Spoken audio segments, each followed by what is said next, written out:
So good afternoon, Mr. Ambassador. It's a great pleasure to have you with us in this conference. I believe that this is one of your first public appearances. It's about time. Yes, it is. So we are glad you're here.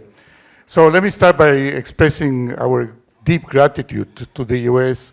for the amazing assistance that the U.S. has given to us from the very beginning, from actually the outburst of the war, and in fact to President Biden himself, I mean, for his warm and rock-solid support to Israel.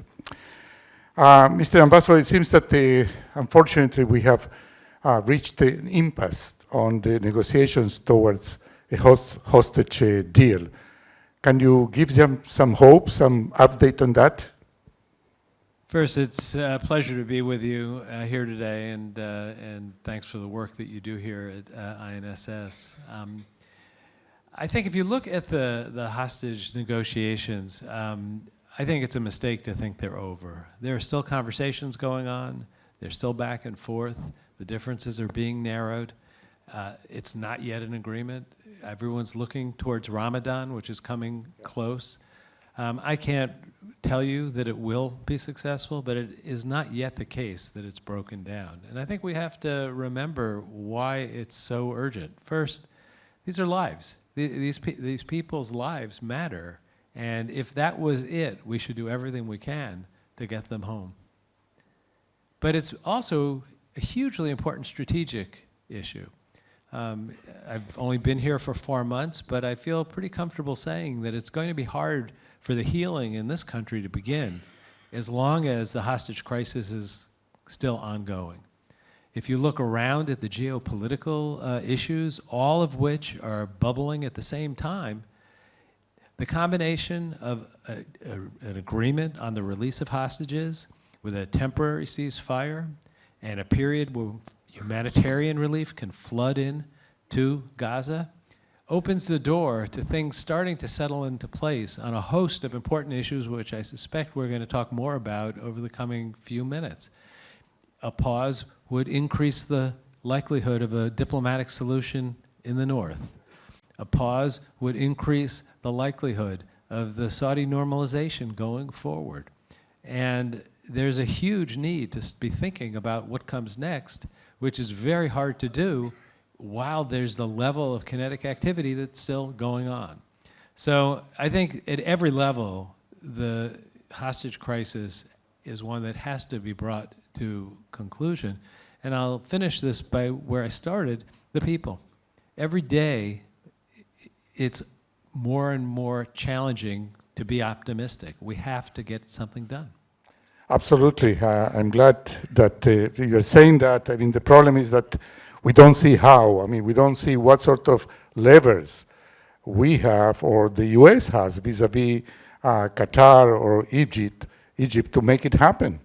So I think that there is a lot of pressure being brought to bear on all of the parties in the negotiations to stay at it. I know that from the top of our government, the president is committed to this and is involved in pressing leaders of other countries to stay engaged and not to let it become a failure and to find room to move. Our negotiator, Bill Burns, is an indomitable person. His heart and soul are in this, and we're doing everything you can to keep a conversation going. Can I guarantee success? No, but I think it's a mistake to assume failure. And while the goal of having an agreement by Ramadan is very important, I think getting it done when it gets done is what we have to focus on. Sure. Let's talk about the so-called day after in Gaza, sort of a very elusive issue that has been quite controversial here in Israel. Do you think there is a real chance of a revitalized Palestinian Authority taking charge in Gaza in the foreseeable future? How to bring that about if that's kind of the option that is on the table? I think you have to break it into two pieces. There's going to have to be a workforce to restore civil order in Gaza when the war is over. Somebody's going to have to turn on the lights. Somebody's going to have to make the water run. Somebody's going to have to deal with the waste disposal. Somebody's going to have to start having places for people to live. The workforce, and somebody's going to have to provide security. The workforce is going to have to come from the people who are from the area, many of whom have worked for the Palestinian Authority. It's going to have to be a vetted group of people because there's going to have to be an understanding that Hamas is not taking charge. The question of who's going to be doing the work in Gaza seems to me to be at the heart of any plan for the future. There are a lot of diplomatic solutions to having a way forward that's acceptable in Jerusalem and Ramallah and in the region.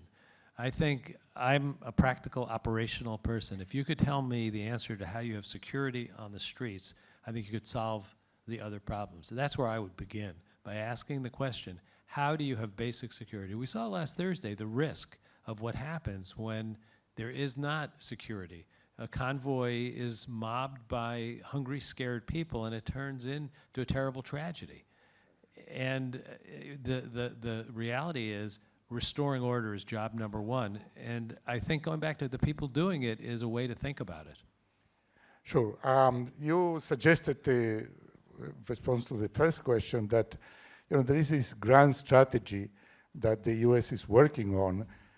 Can you elaborate on that? And we're talking about normalization with Saudi Arabia. We are talking about a common front vis-a-vis Iran. We're talking about some sort of international cooperation to rebuild Gaza. How do you envision going forward towards the realization of such a grand strategy? I think it's in some ways easier to think about everything coming together than any one piece coming together. Starting with the hostage issue. If that is not resolved, I don't know how to put the other pieces in a place where I can get them resolved. If you have a quiet for a period of time, I think there's every reason to believe that our diplomatic approach in the North can succeed. Doesn't mean it will succeed. I mean, what's happening on the ground is starting to put things in a place where what has to be accomplished diplomatically is smaller than it was at the beginning. You have two governing bodies that don't seem to want to go to war with each other right now. That's going to require some more diplomacy. But if there's a period of time when you can take stock, I think it's achievable. Normalization, before October 7th, normalization was profoundly in the interests of both Israel and Saudi Arabia. I think it's profoundly in the interests of Saudi Arabia and Israel today. The environment has gotten more complicated, but there's no less reason for it to be the goal. I think it always involved dealing in some way with the question of the Palestinians.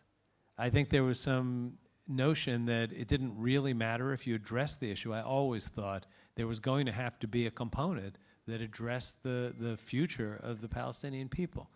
It's very hard right now. I know going out into the streets of Tel Aviv and Jerusalem and talking about a over-the-horizon plan for two states, people look at me as if, do you know what's going on? It's a question of what is the alternative? What is the alternative? If there's not a future for the Jewish people, the state of Israel to live in peace and security, and for the Palestinian people to have a future of dignity and hope, this cycle will just keep going on. I think that the question of engaging in finding that solution, if you accept the premise that it has to be a demilitarized state, if you accept that Israel has a right to defend itself, the differences can be bridged. And the question of how can you have the conversation now, I would ask, how can you not have the conversation now? Because if you want normalization to happen, you have to at least be willing to have the conversation. And I think if you look at the array of issues, we have to try to solve all of them.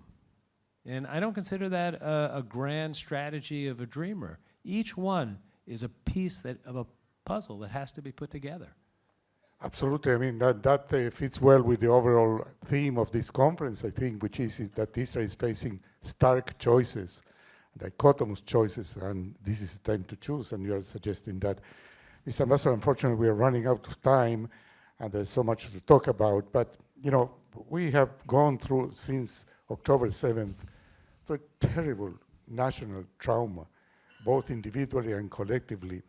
And, you know, Israeli civil society has displayed enormous strength and resilience in coping with it. But nevertheless, we need reassurance, we need hope. You are a friend of the US, of us as a people. Can you offer some words of hope and reassurance?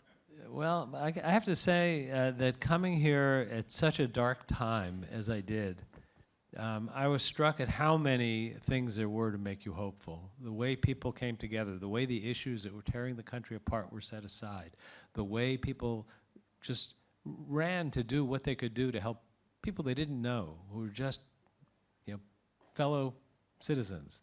There was a strength that came out of that.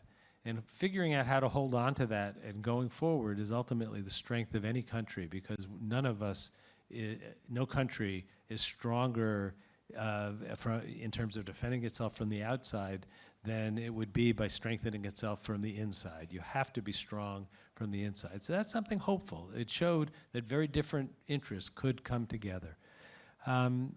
I think that the experience of October 7th is one that is, I say this to people in the United States every day, the rest of the world has started to think of it as something that happened in the past, but here it's not over. It's a current trauma. And if there's a solution that brings the hostages home, if the war is brought to an end, if going forward, the question is, how do you create a future where Israel is accepted by most of its neighbors, all of its neighbors except for Iran and its proxies? That's a stronger place to be than in a world where Israel's isolated. But I do think Israel has hard choices to make, and the government and the people of Israel have hard choices to make.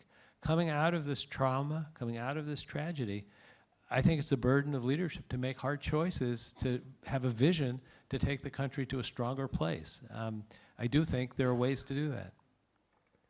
Mr. Ambassador, I'm very grateful for your words, for your support, for your friendship.